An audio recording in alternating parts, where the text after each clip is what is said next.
Hər kəsi salamlayıram. Bugün Baku Medical Plaza nəzdində fəaliyyət göstərən Metabolik Sağlamlıq Mərkəzinin həkimləri olaraq buradayıq. Mən ümumi və bariatrik cərrah doktor Elçin və daxili xəstəliklər uzmanımız doktor İlkəna Kələntərova ilə bərabərik. Bugün artıq çəkidən danışacağıq, artıq çəkinin yaratdığı problemlərdən danışacağıq. Nədir artıq çəki, nə zaman müdaxilə olunmalıdır, nə fəsadlar var, bu barədə ətraflı danışacağıq. Xoş gəlmisiniz. Xoş gördük doktor. Maraqlı mövzudur. Önəmli mövzudur. Dünyada hal-hazırda da çox fazla yayılıbdır. Xroniki irəliləyən bir xəstəlikdir. Hətta bir çox digər xronik xəstəliklərə və ölümə səbəb olan ciddi bir şeydir. Artıq estetik deyil də sağlıq sorunu, problemi olduğunu Bəli, mən özəlliklə bu mövzunu qabartmaq istirdim ki, yəni hal-hazırda xəstələrimiz də, müəyyən həkimlər də buna sadəcə estetik qüsur kimi baxırlar, amma bu sadəcə estetik qüsur deyil. Daxili orqanları zədələyən, ciddi ürək-damar problemləri yaradan və ölümə səbəb olan bir problemdir. Öncə elə onu soruşmaq istirdim ki, yəni onun dərinliklərinə enək, səbəbləri nədir? Yəni bu artıq çəki nə səbəb olur? Bunun patofiziologiyası necədir?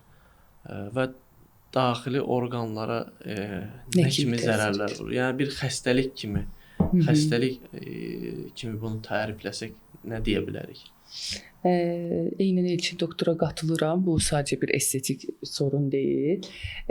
Çünki təbii ki, bunu insanlar birinci çox çəkidə olduğu üçün təbii ki, ekranda, güzgüdə baxanda özünə xoş gəlmir. Sadəcə problemi görünüşdə zənn edirlər. Amma o deyil. Anormal bir yağ toxuması toplanması olur bədəndə. Belə desək və bu sadəcə gördüyümüz kimi estetik bir soruna deyil, daxili orqanlarda da visceral yağlanmaya da səbəb olur və bu da təbii ki, yanaşı olaraq bir çox xəstəlikdə gətirir. Tip 2 diabetlər, hiperlipidemiyalar, tezlik xəstəliyi, ürək xəstəliyi, oynaq xəstəlikləri, depressiya, sidik sisteminin problemləri və s. kimi xəstəlikləri, yuxu apnesi, bunların hamısı səbəb ola bilir. Yanaşı olaraq da bir çox xronik xəstəlik barındırır. Amma desək, keçsək, bəs niyə obez olur insanlar? Obez olma səbəbləri müxtəlifdir. Tək bir səbəb deyil. Yəni çox yeyirsən sadəcə ona görə obezsən demək də biraz günahlandırmaqdır deyə düşünürəm. Günahlandırmamaq lazımdır elə birbaşa. Çünki bunun altındakı səbəb sadəcə çox yeməsi olmaya bilər. Buradakı səbəblər genetik faktorlar ola bilər, təbii ki. Yəni metabolik hızın dəyişməsi nəsillikcə. İkincisi, təbii ki, sedanter yaşam, yəni ki, az hərəkətlilik və çox fazla sağlıqsız qida ilə beslənmək. Bunlardan başqa, bunlar təbii ki, çox daha rast gəlinənlərdir. Amma bunlardan başqa digər faktorlar da var. Bunlar məsələn hormonal disbalansdır. Bizim bədənimizdə bəzi hormonlar var ki, hansı ki bizim metabolizma hızımızı belirləyir, surətini təyin edir və bu hormonlardakı əksiklik və ya fazlalıq, kortizol çoxluğu, tiroid hormon dəyişiklikləri, bunlar təbii ki, kilo almağa səbəb ola bilir.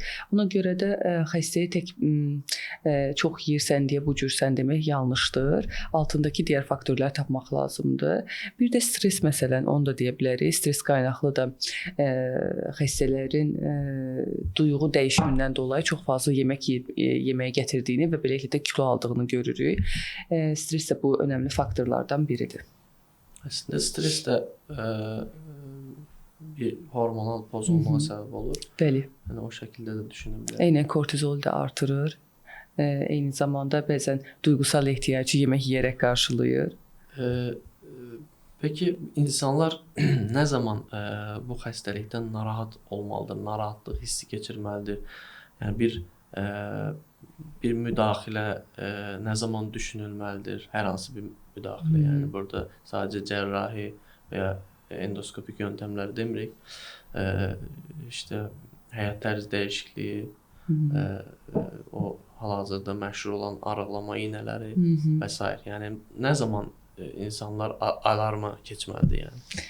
Əslində, yəni obezite dediyimiz nədir? Bu bizim boy və çəkiyə görə hesabımızı, bu da 30 və üzərinə görə bir bədən kütlə indeksi çıxır və bunun üzərinə biz obezite deyirik. Bədən kütlə indeksi 30 və üzərindədirsə biz buna obez deyirik və başlayırıq müalicəsinə. Amma təbii ki 30-a qədər də əslində bir fazla kiloluq deyilən aralıq var. 18 yarımdan aşağı, təbii ki aşağı çəkildi. 18 yarımla 24.9 normaldırsa 25-in üzəri 30 arasında da bir artıq çəkillik dönəmi var. Əslində o dönəmdə başlasaq heç obezitəyə çatmasaq daha yaxşı olar. Amma təbii ki obez olandan sonra bizim mütləq şəkildə birincisi burada səbəb araşdırılması üçün mütləq endokrinoloq, terapevt baxışı mütləq lazımdır. Bunun altdakı səbəbləri araşdırılmalıdır və birlikdə qərar vermək lazımdır konsilium şəklində. Necə ki bizim mərkəz kimi. Eynən bizim mərkəz kimi tək yönlü müalicə olmaz burada. Xəstəyə individual bir seçim eləmək lazımdır.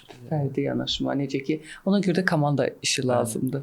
Hər zaman olduğu kimi komanda işi daha faydalıdır, daha uzun müddətli nəticələr əldə edə bilirik. Biraz da öz mərkəzimizdən danışaq. Bizim mərkəzdə bütün pasientlərə fərdi olaraq yanaşılır, səbəbi aşkarlanır. İlkənə doktorun dediyi kimi hormonal pozğunluqmu, psixoloji pozğunluqmu və ya hərəkətsizlikmi, bunlar araşdırılıb xəstəyə uyğun bir şəkildə müalicə metodu seçirik. Müalicə metodlarına demişkən biraz da ondan danışaq. Müalicə metodları çox fərqlidir və indi insanlar da çox fazla. Əlbəttə ki, bu FDI onayı almış ilaçlar var, almamış ürünlər var, məhsullar var. İnsanlar çox istifadə edir. İndi reklamlarda çox gedir, çaylar, kofelər və s.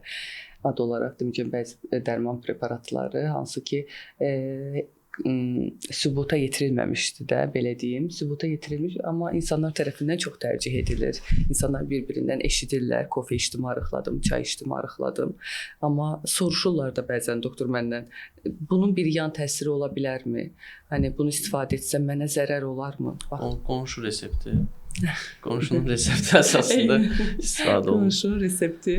Burada deyəcək söz tapmıram. Yəni bunun bir sübutu yoxdur. Ona görə də nə təsirindən, nə də zərərindən danışmaq olur.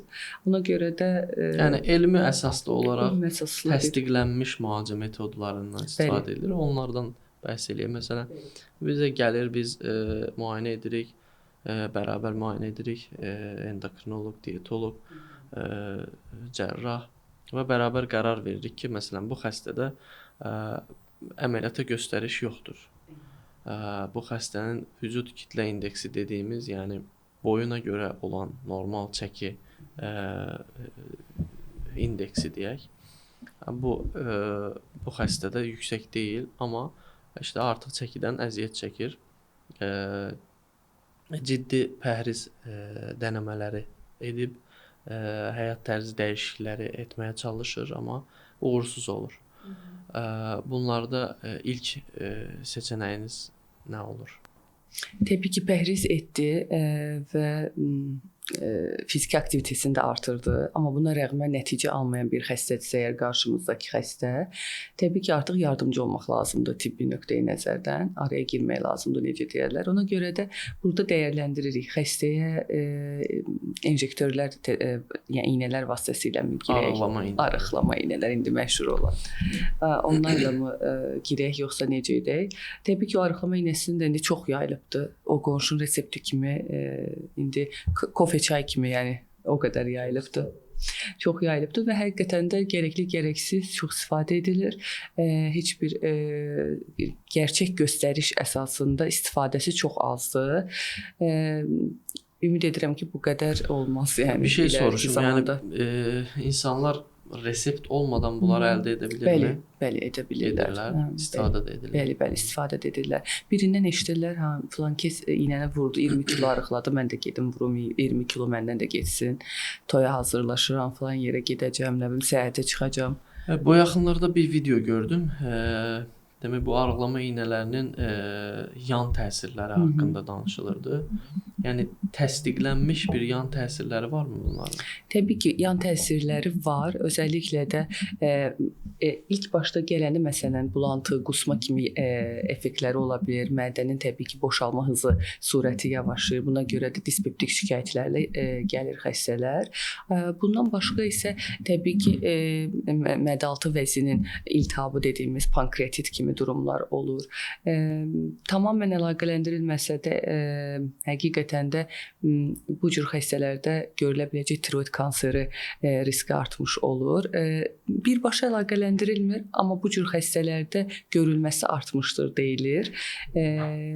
Ona görə də nəzarət almaq önəmlidir. Yəni xəstə iynəni vurdu, getdi deyil. Xəstənin həqiqətən də anamnezini düzgün almaq, dəyərləndirmək, fizikal müayinəsini, genetik xəstəliklərinin sorğulanması, ona görə başlanması lazımdır və gerçək göstəriş əsasında başlanması lazımdır.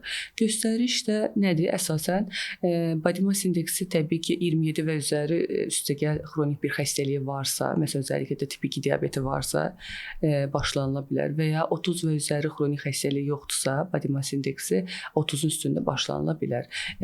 Xanım gəlir, body mass indeksi heç 27 belə deyil, narahatdır sadəcə öz artmış 5-6 kilosundan iynəyə başlamaq istəyir. Belə hallarda az deyil, yəni bunun üçün başvuranlar, israr edənlər. Bəs yaxşı, məsələn, çəkisi çoxdur, iynə tedavisi alıbdır, hətta iynə tedavisindən də fayda görməyibdir. Çünki nəticədə bu iynəni biz ömürlük, uzun müddət də verə bilmirik. Bir sürəc var və bunu kəsdikdən sonra da sağlıqlı həyat tərzini davam etməlidir. Yoxsa sağlıqlı həyat tərzini davam etməsə, yenidən eyni kilolara qayıdacağı da belirtilir, söylənilir xəstəyə. Zaten bu yöntemlərin heç biri daimi deyil. Eynən, qalıcı bir şey deyil. Hər birini müvəqqəti olaraq pəhriz saxlamaq üçün xəstəyə yardımcı üsullardır. Yəni yardım edir ki, siz pəhriz saxlayasınız və o təsir müddəti ərzində o belə deyək, pis vərdişlərinizi, o istənməyən həyat tərzini dəyişəsiz, sağlıqlı bir həyat tərzinə keçəsiz. Və ondan sonra da onu davam etdirəsiz. O açıdan əslində doktor sizin mərkəzin üstünlüyü böyükdür. Çünki həm dietoloq, həm psixoloq da var. Hani sizin komandada onların da olması, yəni bir xəstə sadəcə bir əməliyyat məsələn oldusa, tək onunla da getmir. Dietoloqu var, psixoloqu var, mütəmadi görüşləri olur və bu mütəmadi görüşlər sırasında problemlər də həll edildiyi üçün daha uzun və qalıcı nəticə almaq olur. Bu çox önəmlidir. Zaten bugün ondan da bəhs eləyəcəyik. Doktor, əməliyyatdan sonra nələr olur, necə keçir? Bəs yaxşı, bir xəstədə nə zaman biz məsələn iynə tərəfini danışdıq, kofe çay məsələsini danışdıq. Zaten dieta və fiziki aktivitə dedik həyat boyu olmalıdır. Bunun zaten yerinə keçmir heç bir üsul. Amma yaxşı, bəs bir xəstə gəldi, obez bir xəstə. Biz hansı obez xəstəni cərrahi əməliyyat üçün düşünə bilərik? Yöntəmləri nələrdir? Belə deyək, vücud kitlə indeksi, yəni standartlaşdırılmış artıq bir protokol var. Vücud kitlə indeksi əgər 40-ın üzərindədirsə, bu zaman biz belə düşünürük, yəni biz deyil, artıq dünya belə düşünür ki, artıq bu çəkinin zərərləri, bu xəstə üçün ciddi zərərləri var. Yəni artıq sürətli şəkildə, ciddi bir şəkildə bunun arıqlaması lazımdır. Yəni o qədər çəkidə, o vücud kitlə indeksində və demək olar ki, bu xəstələrin hamısı dəfələrlə pəhriz dənəmiş və uğursuz olmuş xəstələrdir. Yəni iradə zəifliyindən əziyyət çəkən xəstələrdir. Biz onlarda birbaşa əməliyyat düşünürük. Əgər əməliyyat üçün hər hansı bir əks göstəriş yoxdursa, ciddi yan xəstəliklər, yandaş xəstəlikləri yoxdursa, birbaşa əməliyyat düşünürük. Çünki onun üçün ən faydalı üsul, ən tez nəticə əldə edəcəyi, ən davamlı olacağı üsul əməliyyatdır. Və ya vücud kitlə indeksi 35-in üzərindədir və yanaşı piyələnmənin gətirdiyi yanaşı xəstəliklər də vardır. Nədir? Diabetdir, insulin dirəncidir, yüksək xolesterol dəyərləridir, yüksək qaraciyər yağlanmasıdır, ciddi qaraciyər yağlanmasıdır, yuxu apnesi və s. Yəni bunlar da var. Yəni metabolik sindrom kimi əgər biz bunu düşünürüksə 35-in üzərində də xəstələrə əməliyyat məsləhət görürük. Çünki bu dərəcədə artıq ciddi fəsadlar törətməyə başlayıb yəni. Bunlara tez bir müdaxilə olunub vəziyyəti hızlı geri qaytarmaq lazımdır. Yəni burada əgər vücud kitlə indeksi 35-in altındadırsa, amma ciddi artıq çəkidən əziyyət çəkirsə xəstə, yəni əməliyyata göstərişi yoxdursa, o zaman da biz endoskopik üsullardan istifadə edirik. Mədə cərrahi olmayan, bəli, yəni cərrahiyə göstərişi olmayan və ya cərrahi göstərişi var, xəstə ciddi yanaşı xəstəliyi var, yəni əks göstərişi var və ya xəstə çox qorxur və bir şəkildə xəstə əməliyyatı istəmir. O zaman biz endoskopik üsullar seçə bilirik. Mədə balonu və ya mədə botoksu, bunlar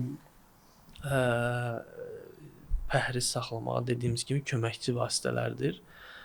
Məsələn, mədə balonundan danışaq. Mədə balonu silikondan hazırlanan bir balondur. Su ilə şişirilir və ya hava ilə şişirilən növləri də var. Bunlar mədədə bir həcm tutur və xəstəyə kiçik porsiyalarla doymağı təmin edir. Xəstə daha gec acır, daha uzun müddət tox qalır. Neynir? Həm həcmi kiçildir, həm mədəyə düşən qidaların pasajını gecikdirir.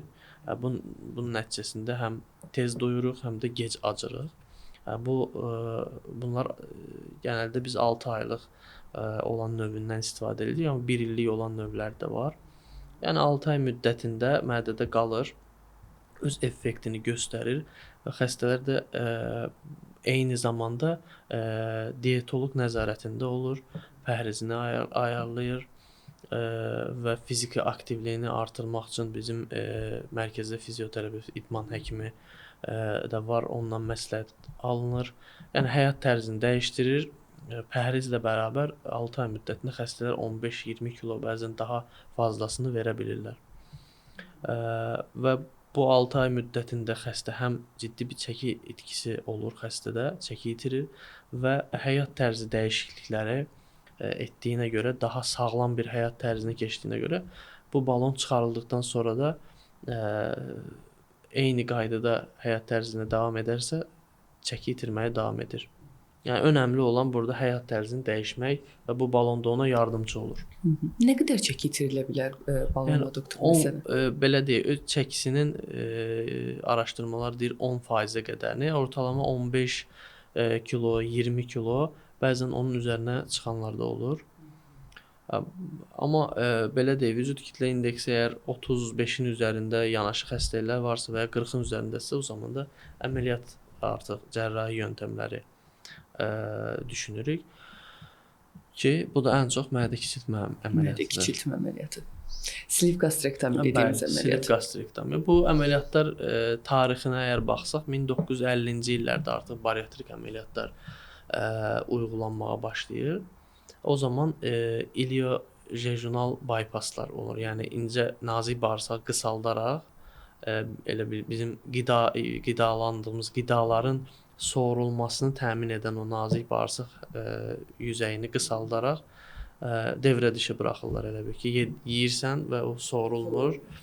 Bu şəkildə kilo atırsan. Sonradan artıq mədə qastrik bypasslar ortaya çıxdı. Bu da əsasən mədə xorasına bağlı əməliyyat olan xəstələr üzərindən başladı. Yəni o zamanlar tabii PPI-lər yox idi. Mədə xoralı hamısı əməliyyat olurdu.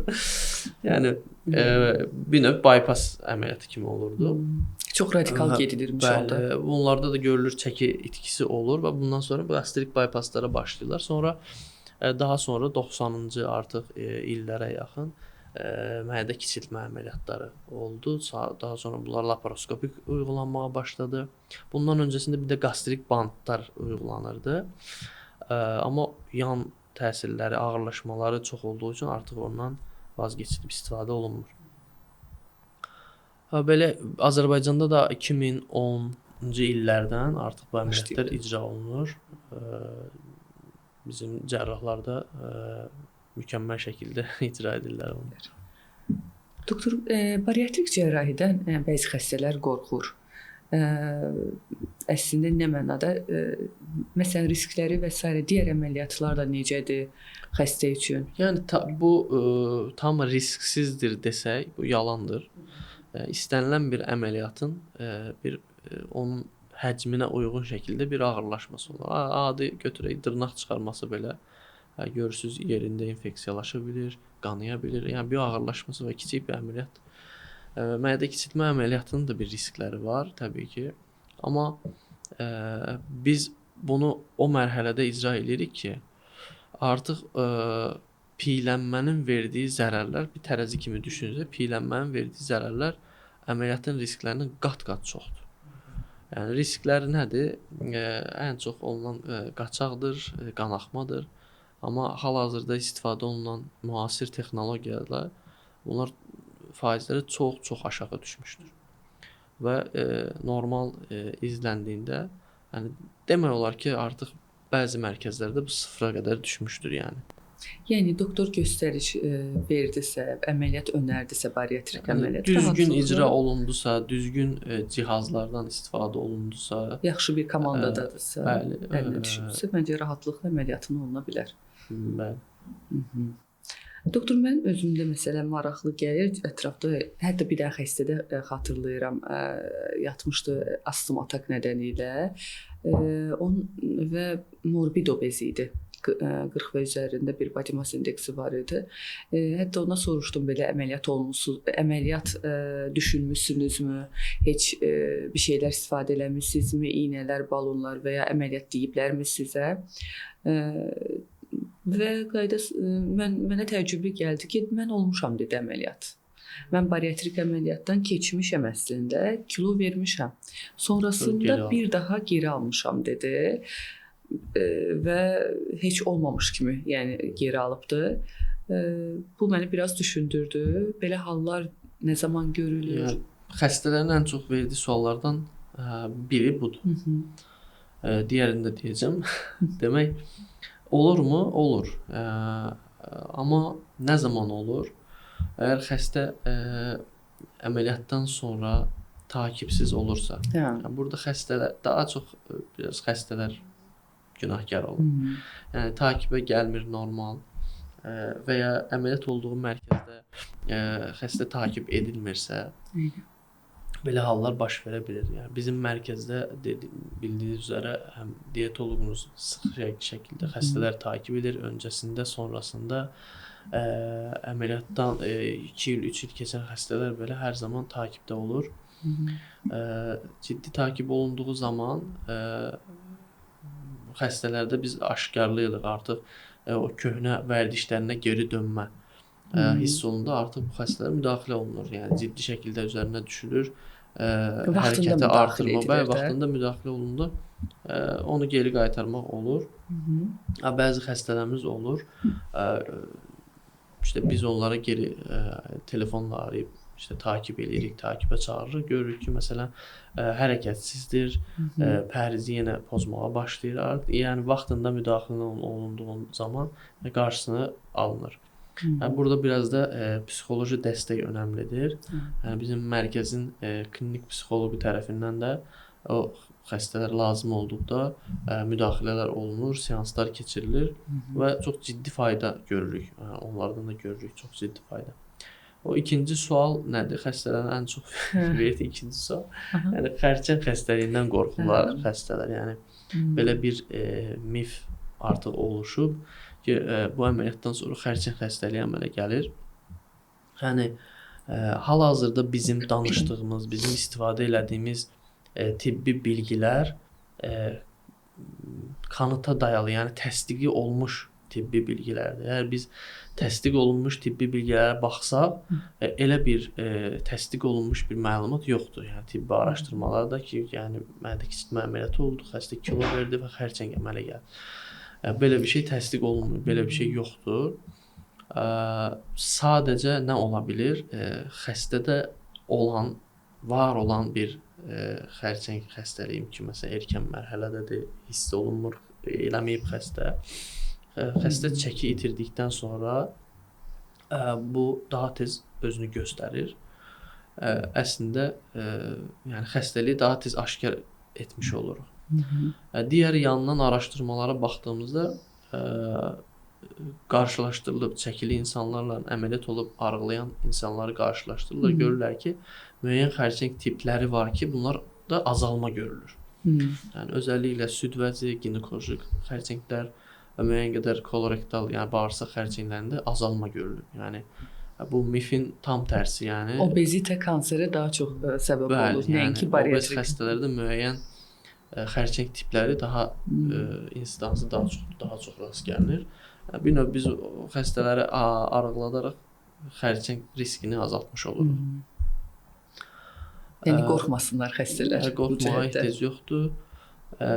Sonra başqa bir verilən suallardan biri də əməliyyatdan sonra qidalanma necə olur? Xəstə normal qida, çünki əvvəl yediyi qidanın 1/3-ni yeyib doyur. Yəni bu qədər az qidalanmaqla vitamin çatışmazlığı ola bilərmi? Və ya qan azlığı ola bilərmi? Yəni görürsüz xəstələr sual verirlər. Yəni o barədə nə deyə bilərsiniz? Əslində ona görə də xəstə əməliyyat öncəsi dəyərləndirilir zaten analizləri, qan dəyərləri, hormonları, vitaminləri və s. Bir əksiklik varsa öncəsində də müdaxilə edilir. Bu bez xəstə qan azlığı olmayacaq və ya vitamin eksikliyi olmayacaq demək deyil. Arıq adamda ancaq bunlar görüləcək deyil. Yəni bunu biraz səhv başa düşürlər. Çəkilidirsə deməli qanlı canlı başlıdır deyirlər. Qan azlığı olan çəkili xəstələr də var. Çəkili xəstələr də var. Ona görə də yəni burada məsələ deyil, çəki deyil, sadəcə olaraq gerçəkdən də qan təqibini düzgün aparmaq, vaxtında kontrollərini eləmək, gərəkdiyində müdaxilə etmək. Zaten bir dönəm az bəslənib, sonra bir period keçdikdən sonra nisbətən başlanğıcdakından daha rahat yemək yeməyə başlayacaq. Amma bu dönəmdə ilk 6 ayda özəlliklə yaxın təqibə alıb, qan dəyərlərini, vitaminlərini, qan azlığını, hormonlarını, qan ümumi analizini və s. görüb, ona görə gərəkdiyində müdaxilə etmək lazımdır. Yəni, həm öncəsində, həm əməliyyat sonrasında. Takib önəmlidir. Takib yəni, burada bizim xəstələrdə də dietoloq takib edir. Reyhan xanım buradan salamlayır. Bütün o xəstələrin vitamin əlavəsini, takviyəsini ciddi şəkildə nəzarət edir. İşte orqanizmdə yağ və protein oranlarını takib edir. İnbadi cihazı ilə də belə çəkimləri olur. Baxılır ki, visceral yağlanma nə qədərdir. Takib edir. Xəstədə ciddi əzələ zəifliyi olmasın deyə protein takviyələri olur. Yəni bunlar əməliyyatdan sonra ciddi takib olunması gərəkən xəstələrdir. Takib olunmadıqda kaxeksiyaya qədər, yəni çox arıqlamağa qədər gedə bilir bəzən. Ona görə takib önəmlidir. Yəni burada iki tərəf var da, belə deyim, bu işi nəzarətsiz qoysa kaxeksiyaya qədər gedə bilər. Ya çox arıqlayır, ya da təzədən çəki alır. Ona görə uzun müddətli nəticə əldə etmək üçün bir doğru müalicə metodu seçilməlidir. İki sıx takib olunmalıdır, doğru takib olunmalıdır. Bir də komanda işinə həvalə edilməlidir. Mütləqdir yəni. Yəni komanda işi mütləqdir. Bizdə Azərbaycanda daha öncə olmayan, yəni bildiyim qədərilə olmayan, buradan mən ən azından bu qədər çox profilli dəstəyi olmayan ola bilər. Profilli olmayan komanda ilk dəfədir ki var. Cərrah, bariatrik cərrah, dietoloq, endokrinoloq, daxili xəstəliklər, klinik psixoloq, fizioterapevt, yəni hər tərəfli şəkildə xəstəliyi ələ alıb müalicəsini təşkil edirik. Anladım. Yəni məncə çox önəmli bir şeydir, doktor. Önəmli bir şeydir. Yəni bu gün xəstələrə görürük, yəni əsasən hər kəs öz profili üzərindən yanaşır. Məsələn, endokrinoloq bütün xəstələrə iynə verir. Və ya dietoloq xəstə gəlir 10 ildir dietoloq takib edir. 10 il xəstəyə pəhrizlər yazır. 10 ildə bu xəstə arıqlamırsa, burada bu problem vardır demək lazımdır artıq buna. Və ya xəstə gəlir hormonal problem var. Bu şəkildə bir müalicələr uyğulanıb. Yəni hormonal problem aşkarlanmıyor və ya bir gastroenteroloq bütün xəstələrə balon taxır. Eynən. Və ya cərrah bütün xəstələrə əməliyyat edir. Biz cərrah olsaq da buna qarşıyıq. Yəni xəstə araşdırılıb düzgün müalicə metodu seçilməsi. Xəstəyə görə seçim edirsiniz. Yəni məsələ budur. Anladım. Təşəkkür edirəm. Mən təşəkkür edirəm. Bugün məncə artıq çəkinin bütün hər şeyini detallı şəkildə danışdıq. Yəni bu bir tale deyil də, yəni qədər deyil obezitədə qalmaq. Yəni bunu mütləq şəkildə düzəltmək olur. Yanaşı xəstəliklərini də, estetik tərəfini də düzəltmək olur, sağlıq problemlərini də. Bunu belə həyata axışa buraxmaq, qəbullanmaq məncə lazım deyil hələ ki bu dönəmdə bu qədər metod var saydınız, həm cərrahi, həm endoskopik yolları düşündüyümüzdə. Yəni bir şəkildə xəstəyə yardım edib xəstəni əvvəlki sağlam çəkisinə qaytarmaq lazım. Obez bir xəstəni görəndə kənarda həkim olmayan məsələ adamlar daha çox onu estetik olaraq düşünürlər problemlərini. Paltarları yaxşı durmur, üstündə görüntüsü xoş deyil və s. Amma həkim olanda daha çox görüntü direkt insanı şey deyir, nə qədər sağlıq sorunu vardır, indi altında qaraciyərdə yağlanması vardır, şəkəri vardır, təzyiqi vardır və s. Xəstələr onu bilmir. Bunu biraz maarifləndirmək lazımdır insanlara ki, çox ciddi ürək damar problemləri olur. Çox ciddi, yəni erkən yaşda infarktın səbəbləri arasında, yəni piyələnmə neçənci ilk 5-likdədir, o dəqiq bilirəm. Neçənci sıradadır, o dəqiq ilk 5-likdə, yəni piyələnmə. Və piyələnməsi bu qədər olmuş insana da məsələn get spor elə, fitness elə demək də doğru deyil. Bu qədər çəki ilə də doğru deyil. O qədər çəki ilə zaten ciddi oynaq problemləri olur. Yəni zaten hərəkət məhdudiyyəti var. Yəni bir şəkildə artıq daha radikal müdaxilələrə ehtiyac duya bilər. Oldu doktor, çox sağ olun. Təşəkkür edirəm maarifləndirmək üçün. Gözəl mövzudur. Bilgilər üçün, xəstələrinizi maarifləndirmək üçün təşəkkür edirik. Mən təşəkkür edirəm. Sağlam olsunlar. Bir sonraki görüşümüzdə də inşallah bu arıqlama metodlarından daha dərin şəkildə məlumatlar verəcəyik. İşte arıqlama iynələrindən hansılar var, necə istifadə olunur, kimlər etməlidir, kimlər etməməlidir, digər endoskopik üsullar, mədə kiçiltmə əməliyyatı, bunlardan detallı şəkildə danışacağıq. Kanalımıza abunə olmağı unutmayın. Bu şəkildə maarifləndirici videoların davamının gəlməsini istəyirsinizsə, kanalımıza abunə olun və rəy bildirməyi də unutmayın. Sağ olun. Sağ olun.